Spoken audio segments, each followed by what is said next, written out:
Assalamualaikum warahmatullahi wabarakatuh. Selamat siang, terhormat Bapak Ibu dosen penguji serta Bapak Lulu Kusiantoro selaku dosen pembimbing yang saya hormati. Perkenalkan, nama saya Dinda Primasari, mahasiswi dari Konsentrasi Operations Management. Pada kesempatan kali ini, saya akan mempresentasikan hasil penelitian tesis saya yang berjudul Strategi Desain Furnitur Berkelanjutan dari Limbah Serbuk Bambu, Studi pada CV Java Bambu Lamina. Masuk ke bagian profil perusahaan, penelitian ini mengambil studi kasus pada CV Java Bambu Lamina. Perusahaan ini adalah produsen furnitur dan material bangunan yang berfokus pada pengolahan bambu laminasi sebagai material alternatif. Berlokasi di Bantul, Yogyakarta, produk-produk mereka telah diekspor ke berbagai negara maju seperti Belanda, Belgia, Prancis, hingga Thailand. Untuk pasar domestik, fokus utama mereka adalah pasar yang berada di Bali. Latar belakang penelitian ini berakar pada fenomena pertumbuhan populasi dunia yang terus meningkat, yang berdampak langsung pada konsumsi sumber daya alam secara masif. Eksploitasi dan juga yang berlebihan ini memicu penipisan sumber daya dan juga polusi lingkungan yang parah. Dalam industri furnitur, penggunaan kayu keras yang membutuhkan waktu tumbuh puluhan tahun mulai dianggap kurang berkelanjutan. Sebagai respon, konsep desain berkelanjutan hadir untuk menciptakan produk yang memenuhi kebutuhan generasi masa kini tanpa mengorbankan hak generasi yang akan datang. Bambu muncul sebagai alternatif paling masuk akal karena pertumbuhannya yang cepat, sekitar 4 tahun, kemudahannya dalam dibudidaya, dan juga biaya produksi yang relatif rendah. Namun, lapangan menunjukkan bahwa proses pengolahan bambu laminasi menghasilkan tantangan tersendiri, yaitu limbahnya yang menumpuk dalam jumlah besar. Pembuatan papan laminasi dapat menghasilkan lebih dari 30% limbah berupa serutan, serbuk halus, hingga cuilan papan. Di CV Java Bambu Lamina, limbah ini seringkali hanya ditumpuk, dikeringkan, atau dijadikan bahan bakar untuk produksi selanjutnya, yang justru menimbulkan polusi udara dan menghilangkan potensi nilai ekonomi. Secara teknis, serbuk bambu ini masih kaya akan kandungan selulosa dan juga lignin yang dapat diolah kembali menjadi produk komposit berkualitas. Masalah utamanya adalah belum adanya strategi perencanaan produk yang berbasis pada kebutuhan pasar untuk mengubah limbah ini menjadi aset yang lebih menguntungkan. Rumusan masalah dalam penelitian ini berpusat pada kondisi operasional CV Java Bambu Lamina yang menggunakan sistem produksi pesanan atau made to order. Setiap harinya, proses pemotongan, penghalusan, dan pembentukan bambu laminasi menghasilkan timbulan limbah serbuk yang fluktuatif namun konsisten. Karena belum dikelola dengan sistematis, limbah ini menumpuk dan mengurangi efisiensi ruang produksi serta menghambat potensi perusahaan untuk meraih sertifikasi lebih lanjut. Ketidakpastian dalam strategi pengolahan limbah ini menyebabkan hilangnya peluang ekonomi bagi perusahaan. Tanpa adanya pemetaan spesifikasi teknis yang didasarkan pada suara pelanggan, setiap inovasi produk berbasis limbah yang dilakukan perusahaan memiliki resiko gagal di pasar. Oleh karena itu, penerapan dari metode Quality Function Deployment akan dapat membantu perusahaan menerjemahkan kebutuhan pelanggan. Berdasarkan rumusan masalah tersebut, penelitian ini memiliki dua pertanyaan utama.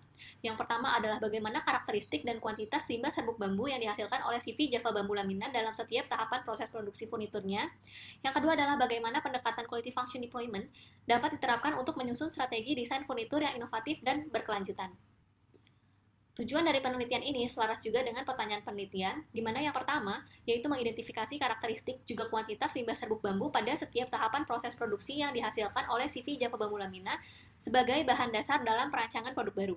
Yang kedua adalah menerapkan pendekatan Quality Function Deployment untuk merancang strategi desain furnitur inovatif berbasis limbah serbuk bambu yang berkelanjutan dan mampu memberikan nilai tambah produk di CV Java Bambu Lamina. Penelitian ini memberikan manfaat bagi tiga pihak, yaitu bagi penulis, akademisi, juga serta praktisi sebagaimana yang tercantum dalam slide berikut. Landasan teori di sini desain furnitur berkelanjutan mengintegrasikan aspek lingkungan, ekonomi, dan juga ergonomi.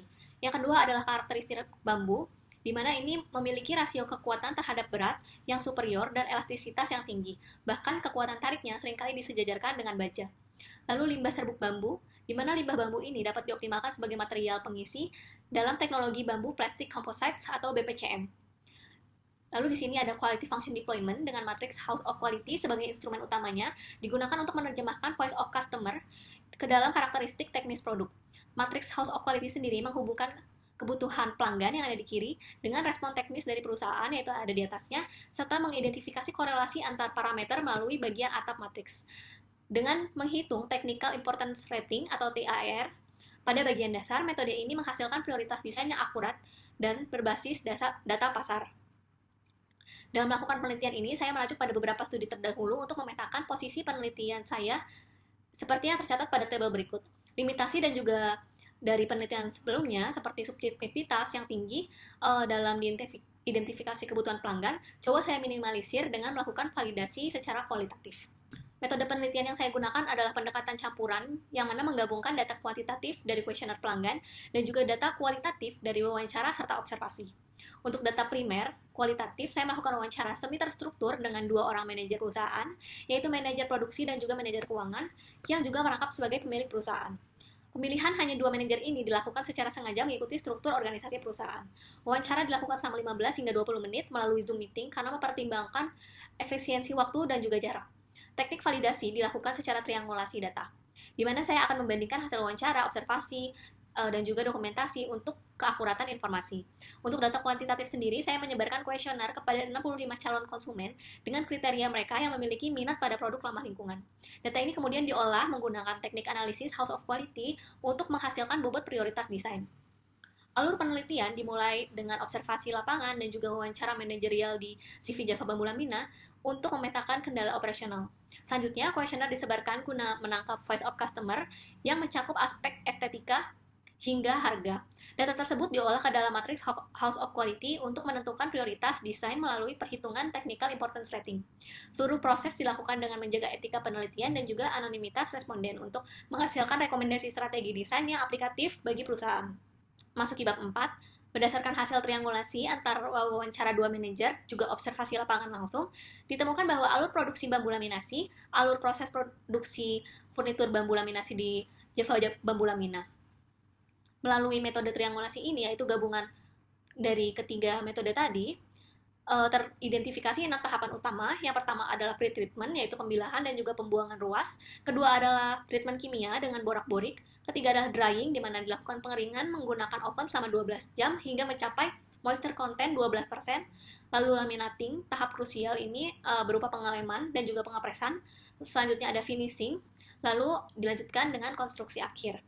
Selanjutnya, identifikasi karakteristik limbah yang dihasilkan berdasarkan data lapangan. Yang pertama, jenis limbah di sini terdiri dari limbah sabetan dari hasil pembilahan, serbuk kasar dari hasil molding, dan juga serbuk halus dari planer.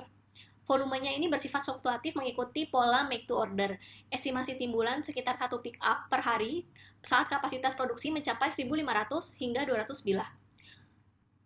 Kondisi saat ini limbah tersebut sudah tercampur dengan lem urea formaldehyde atau UF.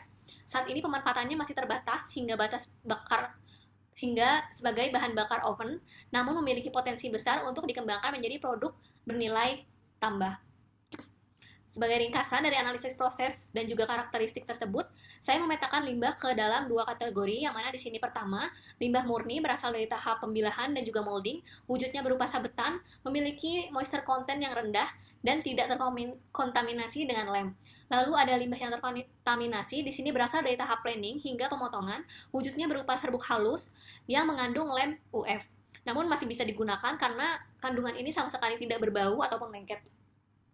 Secara operasional, terdapat tantangan besar karena pengukuran limbah masih bersifat non-standar, menggunakan satuan 1 pick up, dan tidak adanya metrik formal seperti dalam satuan kilogram atau meter kubik. Langkah selanjutnya adalah menganalisis kebutuhan pelanggan yang diperoleh dari survei. Terdapat 6 atribut utama yang diinginkan oleh konsumen untuk produk furnitur berbasis limbah ini. Atribut pertama adalah kekuatan dan juga stabilitas konstruksi dengan skor kepentingan tertinggi yaitu 4,35 dari skala 5. Ini menunjukkan bahwa meskipun produk terbuat dari limbah, konsumen tidak mau berkompromi dengan aspek kualitas struktural. Kedua adalah estetika dengan skor 4,28, diikuti oleh nilai investasi atau keawetan produk jangka panjang dengan skor 4,26. Atribut keempat adalah kenyamanan dan ergonomi dengan skor 4,24, disusul oleh aspek kelestarian lingkungan dengan skor 4,22, dan terakhir adalah fungsionalitas multiguna dengan skor 4,18. Angka-angka ini memberikan wawasan berharga bahwa strategi pemasaran produk berbasis limbah serbuk bambu ini harus mengedepankan narasi mengenai kekuatan dan estetika. Terlebih dahulu baru kemudian didukung oleh nilai keberlanjutannya. Konsumen menanggapi aspek lingkungan adalah nilai tambah, namun fungsionalitas dan juga ketahanan adalah syarat mutlak yang harus dipenuhi. Setelah mendapat skor kepentingan pelanggan, lanjut menerjemahkannya ke dalam 7 karakteristik teknis atau Functional Requirements (FR) melalui matriks House of Quality. Berikut adalah hasil perhitungan peringkat prioritas teknis berdasarkan nilai tier dan diperoleh angka sebagai berikut. Hasil ini sangat menarik karena menunjukkan bahwa value of money adalah prioritas utama dengan bobot hampir 20%. Ini berarti desain produk harus memberikan fitur lebih seperti multifungsi atau durabilitas yang tinggi dibandingkan dengan harga yang dibayarkan. Harga kompetitif justru berada di peringkat terbawah dengan bobot 10,51%. Hal ini mengindikasikan bahwa target pasar penelitian ini bersedia membayar dengan harga premium asalkan kualitas dan nilai guna produk ini terjamin. Dominasi dari value of money sendiri didorong dengan atribut kekuatan konstruksi dengan nilai 39,15 dan selanjutnya ada nilai investasi dengan nilai 38,34 yang menunjukkan bahwa konsumen memprioritaskan durabilitas produk secara operasional. Aspek kekuatan material FR1 dan ketahanan lama FR2 meraih skor tertinggi yang identik sebesar 368,3703. Hal ini mengharuskan CV Java Bambu Lamina fokus pada optimasi teknik compression molding serta penggunaan coating anti hama guna mengatasi kerentanan alami bambu terhadap rayap ataupun jamur.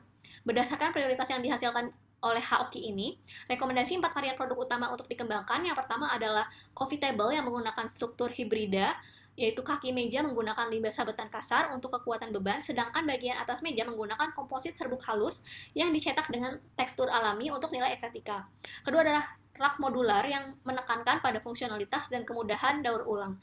Desain ini menggunakan sistem interlocking tanpa alat bantu sehingga mudah dibongkar pasang oleh konsumen. Yang ketiga adalah stool atau kursi pendek yang menargetkan aspek kenyamanan dan juga ergonomi. Strategi teknisnya menggunakan high compression scrimber untuk profil kaki yang ramping namun sangat kuat, serta kedudukan yang dibentuk secara 3D mengikuti anatomi tubuh agar lebih nyaman. Terakhir adalah panel dekoratif yang menonjolkan estetika dan juga aspek ramah lingkungan. Ini dapat menggunakan serbuk bambu halus.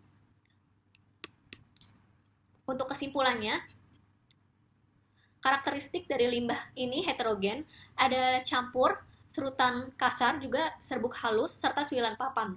Terdapat potensi kontaminasi dari lem UF ini, namun masih bisa digunakan. Untuk kuantitas limbah pun sangat fluktuatif mengikuti sistem produksi make to order. Pengukuran masih non standar, jadi ini perlu ditingkatkan kembali. Quality Function Deployment berfungsi menerjemahkan kebutuhan pelanggan menjadi spesifikasi teknis di mana prioritas tertinggi pelanggan adalah kekuatan dan stabilitas konstruksi dengan nilai 4,35, diikuti estetika dan yang lainnya. Dan yang diterjemahkan menjadi kekuatan material sebesar 19,78% bobot teknis sebagai fokus dari Research and Development. Hasil dari Quality Function Deployment ini mengarah pada perancangan 4 produk utama, yaitu coffee table, rak modular, stool, dan juga panel dekoratif. Keterbatasan dalam penelitian ini, yang pertama adalah penelitian ini hanya terbatas di matriks House of Quality, matriks 1, dan tahap Cradle to Gate, di mana limbah menjadi komposit. Analisis belum mencangkup matriks Quality Function Deployment lanjutan seperti matriks 2 dan 3 maupun Life Cycle Assessment menyeluruh karena keterbatasan akses serta kesiapan operasional perusahaan pada saat ini. Data kuantitas limbah masih bersifat estimatif dan menggunakan satuan non-standar, seperti satuan 1 pika per hari. Hal ini menghambat perhitungan mass balance dan juga presisi analisis numerik berkelanjutan yang lebih mendalam secara formal. Sarannya adalah yang pertama, melanjutkan aplikasi Quality Function Deployment ke matriks 2 dan juga matriks 3, serta mengintegrasikannya ke dalam metode TRIS untuk menyelesaikan hingga ke implementasi penelitian. Kedua adalah mengembangkan desain produk berbasis modularitas dan multifungsi dari material komposit serbuk bambu untuk mendukung prinsip ekonomi yang lebih sirkular. Yang ketiga adalah mengimplementasikan sistem pencatatan kuantitatif limbah formal dan prosedur pemisahan limbah untuk memungkinkan dilakukannya studi life cycle assessment yang lebih komprehensif. Sekian dari saya, terima kasih.